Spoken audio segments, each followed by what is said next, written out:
LGBTQ از حماس چه می‌داند؟ جمهوری اسلامی، حماس، حزب الله و فلسطینیان مرگ این جامعه را می‌خواهند. پس چرا رنگین کمانی‌ها از آنها حمایت می‌کنند؟ این موضوع این قسمت از برنامه وضعیت قرمز است. مهمان این قسمت مانا ماندگار است. روزی نه چندان دور خواهم گفت اینجا آبادان است.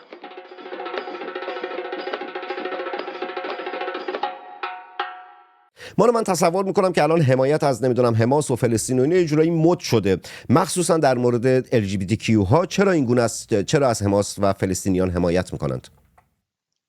از نظر من باید از دیدگاه‌های مختلفی به این قضیه نگاه بکنیم. اولیش خب یک موجیه که جدیداً آغاز شده، یک تبلیغات گسترده‌ای که داره انجام میشه در اروپا و امریکا و پروپاگاندایی که هممون شاهدش هستیم، و از طرف دیگه هم عدم آگاهی و عدم شناخت جوانان اروپایی و امریکایی از خاورمیانه، تاریخ خاورمیانه هستش که این دو گزینه باعث میشه که ما میبینیم کسانی که زخم خورده از حماس هستند، از اسلام افراطی هستند، در صف اول حمایت از گروه حماس قرار میگیرن. باوری به تروریستی بودنشون نداری؟ البته این چیزا یه دفعه مکس کردی بعد گفتی حماس، گفتم شاید باوری نداره. بگو، ادامه بده. برای من دیدن پلاکاردهایی که روش نوشته شده کویرها با فلسطینیا همراه هستن، یه توفه به صورت همه قربانیانی که قربانی همجنسگرا هراسی سیستماتیک در خاورمیانه شدن. یکی دو سال قبل بود که شخصی به اسم احمد، همجنسگرای فلسطینی که به اسرائیل رفته بود برای کار و زندگی، توسط فلسطینی ها سر بریده شد در شهرکی که خانوادهش زندگی می‌کرد و سر بریده شد در ملأ عام قرار دادن که به قولی درس عبرتی باشه برای سایر جامعه LGBTQ. و از این موارد ما کم نداشتیم. LGBT ها در فلسطین زندانی میشن، کشته میشن، و اینکه امروز ما میبینیم بخشی از جامعه LGBT در کنار این جنبش قرار میگیره، برای من هم عذاب‌آور هم خنده‌دار. شاید نکن در بین این قرار گرفتن در کنار این جنبش هستند ایرانی هایی هم که از LGBTQ هستند، از واژه اقلیت و جامعه من خوشم نمیاد، چون بر این باور هستم که اقلیت نیستن. وقتی میگیم اقلیت یعنی که خودمون داریم یه گوشه میذاریمشون. خیلی از رسانه‌ها به اشتباه از واژه اقلیت، چه برای LGBTQ و چه برای افرادی که باوری بجز اسلام دارند، مثلا مسیحی هستن، یهودی هستن، زرتشتی هستن، نمیدونم بهایی هستن، استفاده کنم. با این چیزا من مشکل دارم و تا جایی که بتونم، شاید بعضی وقتا ناخودآگاه از زبانم در بره، ولی خب تا جایی که بتونم مقابل این میستم. در این برنامه مشخصاً از جامعه، از نمیدونم اقلیت و اینا استفاده نمی‌کنم. میگم که LGBTQ و این استفاده کردن LGBTQ یا رنگین کمانی یا نمیدونم مابقی اصطلاحاتی هم که هست رو قبل از برنامه با مانا چک کردم و اون چیزی رو استفاده دارم میکنم که مورد تایید مصاحبه شونده من باشد. در نتیجه اگر نقد چیزی بود، فردا برید یقه خود مانا رو بگیرید. نگاه کن، در بین LGBTQ هایی که دارن از حماس حمایت میکنن، ایرانی هایی هم میبینیم که دارن این کارو میکنن. اینها که دیگه اون خفقان، اون نکبت اسلام، اون نگاه و تفکر اسلام نسبت به LGBTQ رو دیگه دیدن، مزه کردن، لمس کردن. اصلا که از دلیل هایی که مجبور به مهاجرت خودخواسته یا تبعید خودخواسته شدن یا اصلا مجبور شدن از ایران فرار کنن، همین اسلام و اسلام گرایان بودن. اینا دیگه حرف حسابشون چیه؟ که از من هست کشته شدن افراد بیگناه، حالا متعلق به هر قومیت و ملیتی که باشه، چیز پذیرفته شده ای نیست. اما اینکه در چه جبهه‌ای ما قرار بگیریم و طرف حسابمون رو چه کسی قرار بدیم، این چیزیه که گاهن باعث میشه که بعضیا اشتباه بکنن. اگر امروز یک فلسطینی، یک بچه، یک نوجوان، یک زن در فلسطین کشته میشه، در غزه کشته میشه، مسئول اون اسرائیل نیست و ما باید گردن حماس رو بگیریم به خاطر ترورهایی که انجام داده، به خاطر تجاوزهایی که انجام داده. این مسئله‌ای که این موضع‌گیری‌های مبهمی که یه عده‌ای انجام میدن که به نظر من بیش از حد آغشته به ایدئولوژیه، مبارزات جامعه LGBT رو تضعیف میکنه و مایه ننگیه برای میراث مبارزات گذشته ما. ببینید تا حد زیادی من فکر میکنم که ناآگاهی نقش بزرگی داره در این مسئله. در تجمعات طرفداران فلسطین شعارهایی داده میشه که سخنرانی های انجام میشه که شما یهود ستیزی و اسرائیل ستیزی رو به واضح میتونی ببینی. مثلا همین فلسطین باید آزاد بشه. من در همین شهر ژنو که در سوئیس که من زندگی میکنم، در دانشگاه ژنو یک پلاکارد هایی نصب شده بود که نوشته بود فری پالستاین و زیرش هم نوشته بود که از رود اردن تا دریای مدیترانه فلسطین باید آزاد بشه. این در واقع همون شعاریه که حماس بهش باور داره که میگه من نهر الی بحر.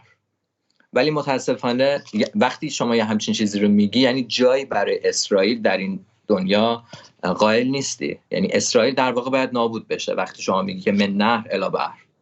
خب نگاه کن چقدر خوش صحبتی، چقدر خوش بیانی، چقدر بیان خوبی داری. فقط یکم بلندتر اگر صحبت کنی ممنونت میشم. از ناآگاهی صحبت کردی. خب کسی مثل شادی امین که خودش رو نماینده LGBTQ میدونه، خودش رو صدای LGBTQ میدونه، نمیدونم فاند داره میگیره به اسم LGBTQ و نمیدونم فاند های سنگین و زیادی هم داره میگیره، سالیان سال داره فاند میگیره، خودش رو نمیدونم رهبر LGBTQ میدونه و خیلی چیزهای دیگه. اون شخص که دیگه ناآگاه نیست، این شخص آگاهانه با پیروی از تفکرات چپ داره از نمیدونم حماس و فلسطین و اینجور چیزها دفاع میکنه. چطور این حالا مشخصا دیگه از اینجا بعد در مورد ایرانیا بخوایم صحبت بکنیم که بعد وارد بحث ملی گرایی و تعریف ملی گرایی و اینکه چه آینده LGBTQ ها در بعد از سرنگونی جمهوری اسلامی در کشور خواهند داشت بخوایم بپردازیم.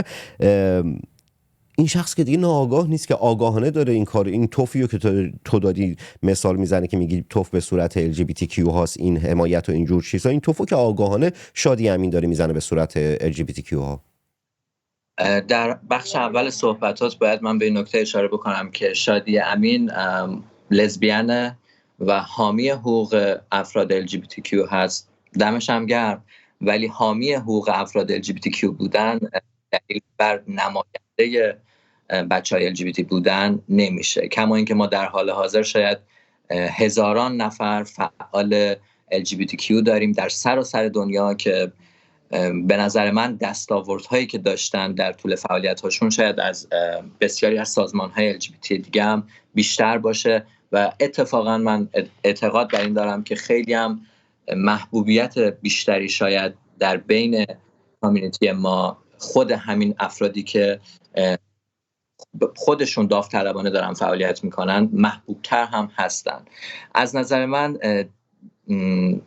چپ افراطی و راست افراطی، هر چیزی که افراطی باشه در حال حاضر در ایران امروز ما کمترین استقبال مردمی رو داره و افرادی با دیدگاه‌های سیاسی مثل شادی امین به هیچ عنوان نمیتونن افرادی رو از ایران جذب خودشون بکنن و این مسائل این شکلی فکر میکنم برای ایرانی ها به خصوص برای نسل جدید ایران، برای نسل زد ایران، این مسائل کاملا حل شده. یه که بخش کوچیکی ممکنه یه سری افرادی تعلقات فکری داشته باشن اما فکر نمی کنم استقبال عموم مردم رو داشته باشه این مسئله. چرا میگی دمش گرم رو داره به اسم شما پول میگیره، به اسم شما داره نمیدونم فاند داره میگیره؟ بعید میدونم، من ندیدم تا الان کسی بیاد بگه آقا نمیدونم شادی امین در ایران به من کمک کرده یا اینکه شادی امین فلان کرده، به جز توهین کردن به خاندان پهلوی، به جز توهین کردن به ملت ایران، به جز نمیدونم تفکرات تجزیه طلبانه، به جز تفکرات افراطی کریه و کثیف از این شخص من هیچی ندیدم. در نتیجه این دمش گرم و نمیدونم تیکه انداختی گفتی دمش گرم یا اینکه نه واقعا دمش گرم فکر میکنی هست؟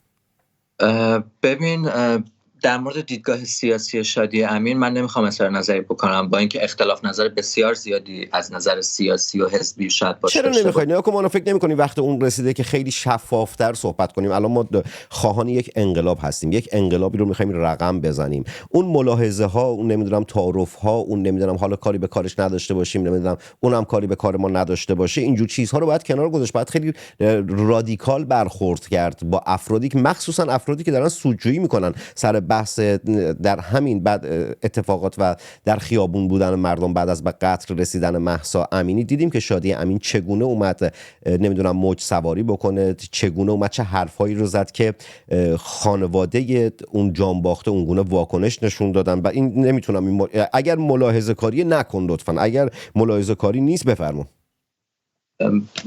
من همیشه مسائل رو با چیزی که در ایران داره اتفاق میفته مقایسهش میکنم. از نظر من افکار خیلی افراطی مثل شادی امین در ایران جایگاهی نداره. بنابراین صحبت کردن در مورد دیدگاه سیاسی یه شخصی که در ایران پذیرفته نیست همچین چیزی یه چیز بیهوده است و مسائل سیاسی شادی امین رو میخوام بذارم یه طرف، اما فعالیت هایی که در زمینه LGBTQ برای ما انجام داده همونطور که گفتی شاید من خودم هم نشنیدم که هیچ کدوم از بچه LGBT اومده باشن اظهار نظر کرده باشن که توسط این سازمان یا توسط این شخص کمکی بهشون انجام شده. اما در طول سالهای سال سازمان شش رنگ و شخص شادی امین فعالیت‌های انجام داده که من نمیتونم ندید بگیرم صرفاً به خاطر اینکه از نظر سیاسی یا حزبی باهاش مخالف هستم.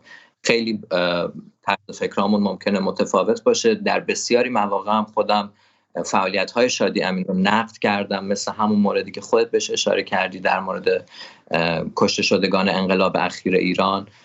اما شادی امین یه کارایی هم کرده که از نظر من قابل تشکره. حالا اینکه این فاندایی که گرفته، پولایی که گرفته، منابع مالی که داشته در حد دستاوردهایی هم که داشته بوده یا نه، اینو جامعه LGBT ایرانی باید قضاوت بکنه که چی در این مسئله فکر میکنه. اما من یادم میاد یک روزی زمانی که شما در اینترنت فارسی زبان سرچ میکردی همجنسگرایی و دنبال اطلاعات بودی که به یک منبعی برسی و یه چیزی بخونی تا خودتو بتونی پیدا بکنی در اون جامعه ایران که این قضیه مثلا مال چندین سال پیشه که اصلا آموزشی نبود، اصلا رسانه‌ای نبود که در این مورد صحبت بکنه. یه زمانی وقتی همجنسگرایی رو سرچش میکردی فقط 2 خط ویکی‌پدیا برات بالا میومد و به جز یک صفحه ویکی‌پدیا که چند تا چیز معمولی نوشته بود شما هیچ اینفورمیشن دیگه‌ای در اینترنت فارسی زبان پیدا نمی‌کردی.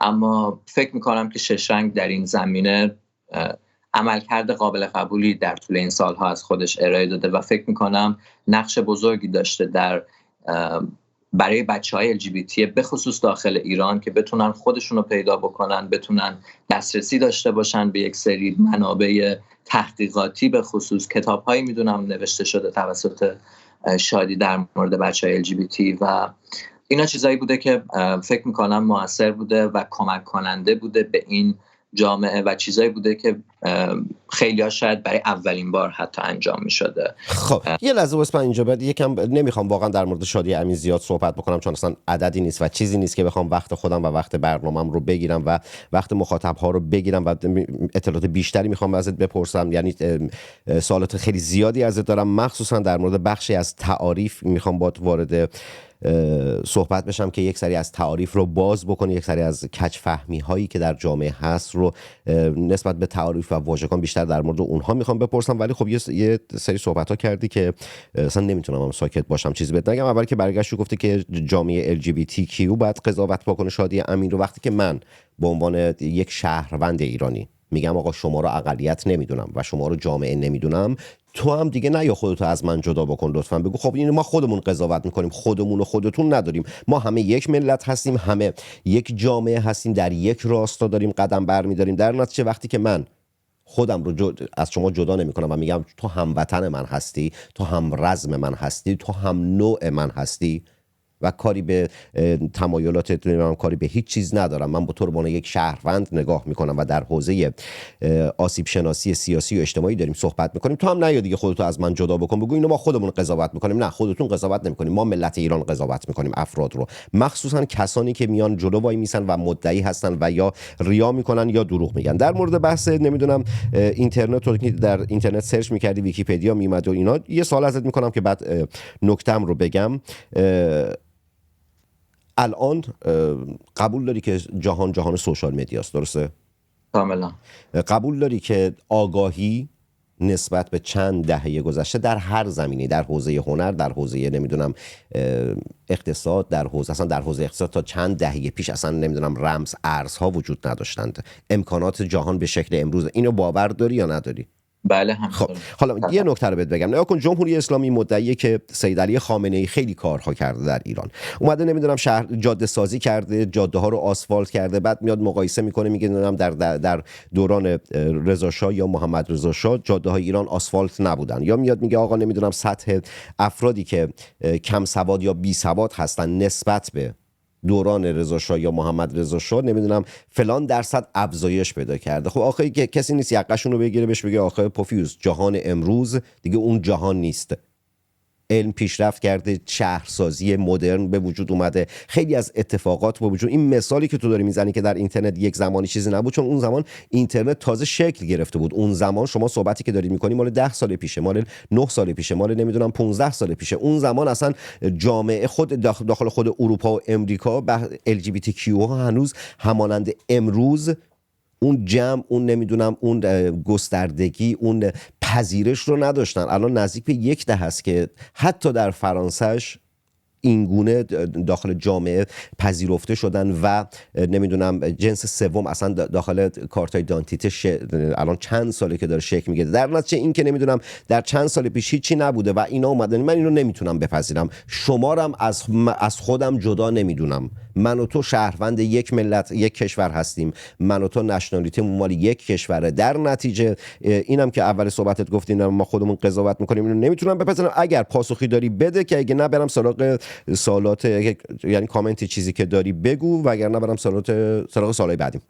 یه سری کوچیک بکنم. چیزی که تو میگی کاملا درسته، منم باهات موافقم. گرایش جنسی یا هویت جنسیتی یک نفر اونو از بقیه افراد جدا نمیکنه و چون که یه چیز نرمالیه که حالا یکی به یه شکل دیگه، مال یکی به یه شکل دیگه. بنابراین همونطور که تو گفتی من باهات موافقم. ما هممون توسط چیزای دیگه شاید بتونیم از هم جدا بشیم، ولی گرایش جنسی قطعاً آپشنی نیستش که ما رو از هم جدا بکنه. اما اون جایی که گفتم که جامعه LGBT تصمیم میگیره که در مورد فعالیت شبکه امین بخواد توضیح بده، فکر میکنم که اون افراد بیشتر در بطن این جامعه بودن و فعالیت‌های شادی امین برای بچه LGBT کرده بیشتر روی خود بچه LGBT اثر گذاشته تا بقیه افراد دگرجنسگرا یا از هویت‌های جنسیتی دیگری. واسه همین فکر میکنم که شاید اونها بهتر میتونن در مورد این مسئله فکر بکنن، کما اینکه تو هم به عنوان یک منتقد، به عنوان یک خبرنگار حق اینو داری که فعالیت یک شخصی رو نقد بکنی و این حق کامل توه. چقدر اختلاف نظر با تو خوبه، سریع به تفاهم میرسیم که به موضوعات دیگه بپردازیم. دمت گرم. بعد و من شدیداً منتقد شادی امین هستم و به باور من یک پوفیوزی بیش نیست شادی امین و ترس و واهمه‌ای هم از این که بگم یک پوفیوزه اصلا ندارم. واقعا به معنی کامل کلمه اصلا شادی امین یک پوفیوز تعریف میشه. واسه من آقا تعریفت از ملیگرایی چیست؟ چرا سمت ملیگرایی ایستادی؟ چرا اصلا از ملیگرایی چی میخوای؟ در فردای براندازی جمهوری اسلامی جامعه LGBTQ چه سهمی در فردای ایران خواهد داشت؟ آیا در ساختن ایران قرار LGBTQ ها سهیم باشن، یا اینکه مثل مابقی کشورهای پیشرفته قرار اصلا در نمیدونم سمت‌های دولتی، وزارت و اینجور چیزها اصلا باید ما این قضیه پذیرفته بشه یا نه؟ و بعد میخوام بیام سراغ بحث فرهنگ سازی که در حوزه فرهنگ سازی چه کار باید بکنیم برای فردای براندازی جمهوری اسلامی که همونطور که LGBTQ ها در فرانسه، در بلژیک، در سوئیس، در بریتانیا راحت دارن زندگی میکنن و یک شهروند هستند که باید هم یک شهروند باشن، چه کارهای آموزشی و چه فرهنگ سازی واسه فردا باید داشته باشیم. اول تعریفت از ملیگرایی رو بگو، چرا ملیگرایی، تا بعد بیام سراغ این موضوع. ملیگرایی برای من یعنی مردم و میهن. دو میمی که با مردم و میهن شروع میشه و هیچ عقیده، هیچ تفکر، هیچ ایدئولوژی، هیچ مذهبی نباید ارجحیت داشته باشه به نظر من به منافع مردم و به منافع میهن. از نظر من حکومت ایران امروز ما به یک حکومت ملیگرا نیاز داره تا بتونه تمامیت ارضی خودش رو حفظ بکنه، تا بتونه خودش رو از دشمنان آشکار و دشمنان غیبی که داره محفوظ نگه بداره.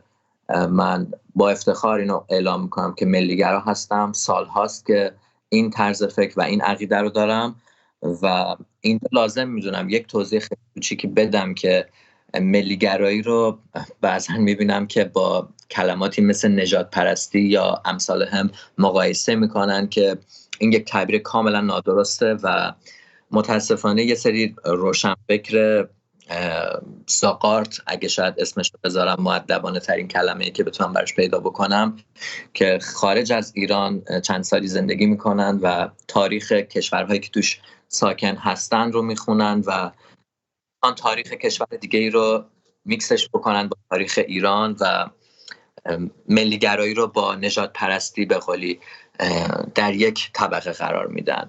از نظر من همچین چیزی نیست. ملیگرایی دو اصل مهم داره و یکیش به نظر من اینه که هیچ گروهی رو حذف نمیکنه، هیچ قوم و هیچ قبیله و هیچ گروه دیگه رو حذف نمیکنه از خودش و به هیچ گروه دیگه هم ارجحیت نمیده. این دو مسئله اگر در ملیگرایی لحاظ بشه ما شاهد نژاد پرستی نخواهیم بود. همونطور که در تاریخ ایران من یادم نمیاد که نژاد پرستی دیده باشیم. شاید من نمیدونم، اگه اشتباه میکنم اصلاح هم بکنین، ولی تاریخ ایران از 7000 سال پیش همیشه به فکر مردمای دیگه بوده، به فکر مذاهب دیگه بوده. تاریخ و توسط کوروش کبیر ما منشور حقوق بشر رو نوشتیم و ایران حالا با وجود تمام حملاتی که بهش شد و اتفاقاتی که افتاد، ولی یه مسیری رو داشت میرفت که رو به سمت حقوق بشر بود و نژاد پرستی رو ما ندیدیم. که اگه مردم ایران به نظرم تاریخ خودشون رو میشناختن، اسطوره های خودشون رو میشناختن، شاید حتی اون آشوب 57 به وجود نمی اومد و ایران امروز ما به این وضع کشیده نمیشد. من فکر می‌کنم مردم ایران بیشتر باید تاریخ خودشون رو بشناسن، به کالچر خودشون احترام بذارن و دوستش داشته باشن. یه فرهنگ کاملا غنی داریم، چرا نباید ما الان که به عنوان مثال در آغاز تابستان هستیم، در تیر ماه هستیم، نباید جشن‌های ملی و البته الان خرداد هستیم و در روزهای آینده منظورم هستش که نباید جشن‌های ملی خودمون رو داشته باشیم. من میبینم صدای مانا قطع شد، اینترنتش مشکل پیدا کرد. تا زمانی که اینترنتش درست بشه داره الان اینترنتش درست شد. یه جمله رو بگم بعد دوباره برگردم سراغ مانا. بچه‌ای که در ایران هستید آقا لایک کنید، کامنت بذارید، در سوشال مدیا خودتون به اشتراک بگذارید. اونایی هم که بیرون از ایران هستن این پایین سوپر چت و تانکس رو میتونن بزنن و میتونن از برنامه حمایت مالی بکنن. کسایی هم که از طریق پیپال بخوان کمک بکنند میتونن داخل توییتر یا اینستاگرام دایرکت بدن تا مشخصات پیپال رو بهشون بدم. من خیلی خوشبختم که شماها مخاطب برنامه‌های من هستید. بدون تردید من نمیتونم انتظار همه شما رو برآورده کنم و برای 80 میلیون و 90 میلیون برنامه سازی کنم. من برای افراد اندکی میتونم برنامه سازی کنم. مثلا هدفم بر این است که فقط برای کسانی که ملیگرا هستن و شاهزاده رضا پهلوی رو آلترناتیو خودشون برای انقلاب ملی ایران میدونن که چندین میلیون نفر در جامعه ایران هستند. بنا به نمیدونم فریادهایی که کف خیابان‌ها زدید، فیلم‌هایی که منتشر شد و اینها، این ادعا رو میکنم. فقط واسه شما دارم واسه این قشر میتونم برنامه سازی بکنم و بی نهایت خوشحال و خوشبختم که شما مخاطب برنامه هستید. شما سرمایه های فکری من و مجله تصویری سینما رکس هستید. مانا جان بگو، ادامه بده. در ادامه صحبت هم همونطور که گفتم در ایران ما نژاد پرستی رو فکر نمی‌کنم که دیده باشیم. نژاد پرستی به مفهوم، اگر منظور نمیدونم بردهداری و اینجور چیزهاست، از اون زاویه داری نگاه میکنین که نه، مثلا ما مراد و غلام و کنیز و اینها داشتیم که اصلا اون رفتاری که در غرب با برده میشده با این افراد نمیشده. غلام داخل همون خونه زندگی میکرده، همون غذایی رو میخورده که کسانی که حالا نمیدونم ارباب بودن و فلان و بینا اون غذا رو میخوردن و اون رفتن. حتی اون صحبتی هم که چند سالی هست عده‌ای احمق در مورد نمایش سیاه بازی دارن انجام میدن که یک ریشه فرهنگی داره و اینها هیچ گونه اطلاعی ندارن، صرفا به خاطر رنگ سیاه بودن اون شخصیت میان اون صحبت‌های چرند رو میان که میکنن که یک برنامه خیلی مفصل نوروز امسال باش کار کردم. چند سال پیش استاد برهام بیضایی هم یک سخن داخلی که از سخنرانیشون مفصل به این موضوع پرداختن. اون قضیه که اصلا مردوده و تو تفکرات نجات پرستانه همیشه در همه جای جهان وجود داره، اما به اون معنی که در غرب بوده و نمیدونم در آلمان بوده، در مابقی جا بوده، خیر در ایران ما نداشتیم تا جایی که من هم اطلاع دارم. الان بیام سراغ سوالی که ازت دارم. در فردای جمهوری اسلامی چه کار میخواید بکنید؟ آیا دنبال سهم و سهم خواهی هستید یا میگید آقا ما هم بخشی از جامعه هستیم و همون حقوق برابری که همه شهروندان دارن ما هم داریم؟ به نظر من گرایش جنسی افراد آدم‌ها رو از همدیگه جدا نمی‌کنه. همونطور که یک نفر دیگه با هر گرایش جنسی یا جنسیتی دیگه‌ای میتونه وکیل بشه، میتونه نماینده بشه، میتونه دکتر بشه، افراد LGBT از این قاعده مستثنا نیستن و در فردای ایران با توجه به توانایی‌هاشون، با توجه به استعدادهایی که دارن، میتونن هر کدوم نقشی داشته باشن در آباد کردن کشوری که بهش تعلق دارن. و خوشبختانه امروز میبینیم که بچه‌های LGBT در صف اول انقلاب هستن، چه در کسانی که در داخل ایران هستن. در انقلاب زن زندگی آزادی ما دیدیم که در البته انقلاب زن زندگی آزادی نیست، انقلاب ملی ایران و ایرانیان است. بله، اسمای مختلفی میتونیم براش انتخاب بکنیم، ولی این قضیه به وضوح دیده شد که بچه‌های LGBT چه در داخل چه در خارج حضور پررنگ داشتن. شاید برای اولین بار انقدر حضورشون پررنگ بود، گرچه که در دوره‌های قبلی در بازه‌های زمانی مختلف بچه‌های LGBT مبارزه‌شون ادامه داشته، اما در این 1-2 سال اخیر ما اینو به وضوح دیدیم. در فردای ایران آزاد هم خواهیم بود و برای احقاق حقوق خودمون مبارزه خواهیم کرد و این مبارزه ادامه خواهد داشت. همونطور که هنوز هم در سراسر دنیا فعالین LGBT دارن تلاش میکنن که حقوق خودشون رو به دست بیارن، در فردای ایران آزاد هم ما نه تنها برای احقاق حقوق خودمون تلاش میکنیم، بلکه برای وضع قوانینی هم تلاش خواهیم کرد که جلوی تبعیض، جلوی هر گونه فشار و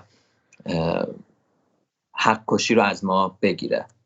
خب به عنوان سوال آخر، این سوال آخر رو تلاش میکنم که یعنی این گونه تلاش که میکنم که نه تلاش کردم سوالو میپرسم دیگه، تلاش چی دارم میکنم. سوال آخرم یک مقدار بار آموزشی داره که یکم در مورد این رو واسم توضیح بده که آیا پدوفیل بخشی از جامعه LGBTQ تعریف میشه یا نه. اینو به این دلیل میپرسم به خاطر اون ماجرای ثقفی، رئیس کل اداره ارشاد استان گیلان و یا فیلم های باجناق بازی که از روحانیون و آخوندها در ایران داره میاد بیرون و اصلا تفاوتشون با پدوفیل چیه؟ پدوفیل آیا بخشی از جامعه LGBTQ هست یا نه؟ اینجا به بعد من دیگه کاملا سکوت میکنم، چون که نه تخصصمه نه آگاهی دارم و نمیتونم اظهار نظری بکنم. در 3 دقیقه 4 دقیقه شما لطفا اگر توضیح بدی من به شخص ازت ممنون میشم.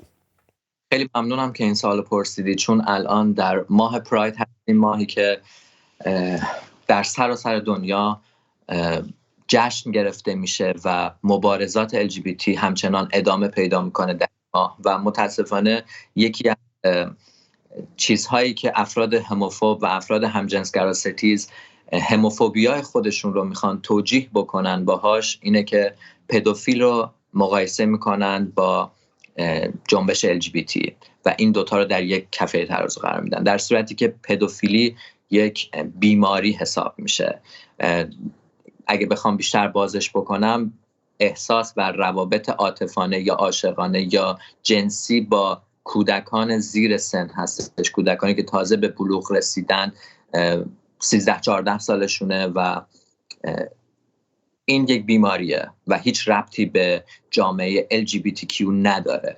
اگر تحقیقاتی که انجام شده رو شما برید بررسی بکنین، نگاه میکنین که افراد پدوفیل اکثریتشون اصلا LGBT نیستن، اکثریتشون گرایش همجنسگرایانه ندارن و این یک مسئله کاملا جدا هستش که نباید همجنسگرایی LGBT رو با پدوفیلی ما مقایسه بکنیم و 2 تا مقوله کاملا جدا از هم هستش. در ماه پراید هستیم، من از این فرصت میخوام استفاده بکنم با مخاطبین تو ازشون این خواهش رو بکنم که حداقل در این ماه بیشتر بخونیم، بیشتر اطلاعاتمون رو بروزتر بکنیم و سعی بکنیم که در کنار افراد LGBT باشیم و ازشون حمایت بکنیم، چون که در سال 2024 زندگی میکنیم. زنده باد. آیا داخل این ماه که الان داری توصیه میکنی که بیشتر بخونن و بیشتر آگاه بشن، میای یه برنامه مثلا 3 قسمتی صوتی حالا یا تصویری بنا به خواست خودت داخل مجله تصویری سینماریکس داشته باشی و بحث آموزشی و اون چیزایی که فکر میکنی مردم باید بخونند رو خودت واسهشون شرح بدی، واسهشون توضیح بدی و از این طریقی کمکی به اون افرادی که در ایران هستند کرده باشی؟ با کمال میل، اگر هر کمکی از دست من بر بیاد خوشحال میشم. اوکی. یه برنامه 3 قسمتی با مانا خواهم گذاشت که داخل اون برنامه من حضور نخواهم داشت، خود مانا خواهد بود، حالا چه به صورت تصویری چه صوتی، بنا به تصمیم و تشخیص خودشه که مدت برنامه بین 20 تا 30 یا 40 دقیقه هر چقدر میخواد که بیاد واسه شما صحبت بکنه، چون جهان امروز کسی دیگه نمیره بخونه مانا. در نتیجه اگر میخوایم آگاهی بدیم به مردم، اگر میخوایم چی بکنیم، به جای اینکه بگیم آقا خودتون برید بخونید، نه، بعد کاری بکنیم که خودشون، یعنی کمکشون بکنیم که آگاه بشن. اینکه برید بخونید یه جورایی شعاری صحبت کردن، بیا شعار ندیم، بیا کار مفید انجام بدیم کنار یکدیگر. ما کنار یکدیگر هستیم که کار مفید انجام بدیم. صحبت پایانی چیزی داری؟ با کمال میل موافقم با تو و مرسی از تو که این وقت رو در اختیار. نه، این تعارفا رو نکن، اصلا من آدم این تعارفا نیستم، اصلا جای تعارفا داخل مجله تصویری سینماریکس نیست. آقا در پایان فقط میتونم بگم که ملت بیایید بیاموزیم که سرمون تو شورت خودمون باشه، کاری به شورت دیگری و دیگران نداشته باشیم. اونی که کار داره به شورت من و تو، اون اسلام و جمهوری اسلامی و اینجور چیزهاست که ما مخالفش هستیم و خانه براندازیش هستیم. در نتیجه کم کم یاد بگیریم سرمون تو لباس زیر خودمون باشه. لایک کنید، کامنت بذارید، در سوشال مدیا خودتون به اشتراک بگذارید. اونایی که بیرون از ایران هستید پایین سوپر چت و تانکس رو بزنید تا از برنامه حمایت مالی بکنید. بچه‌هایی که در ایران هستند در سوشال مدیاشون منتشر بکنن کفایت میکنه و اونایی هم که از طریق پیپال میخوان کمک بکنند میتونن در اینستاگرام و توییتر دایرکت بدن تا مشخصات پیپال رو بهشون بدم. ملت شریف ایران، مرواتون به همه روزه. ملت شریف ایران، بی قضا بلا باشید. جنگ زده تک تک شما. محمد تنگستانی هستم، شاعر و روزنامه نویسی که به زودی زود در شهر خودش آبادان و کشور خودش ایران برای شما برنامه خواهد ساخت و در ابتدای هر برنامه خواهد گفت اینجا آبادان است. علامتی که همتون میشنوید اعلام خطر یا وضعیت قرمز است و معنی و مفهوم آن این است که حمله هوایی انجام خواهد شد. محل کار خود را ترک و به پناهگاه بروید.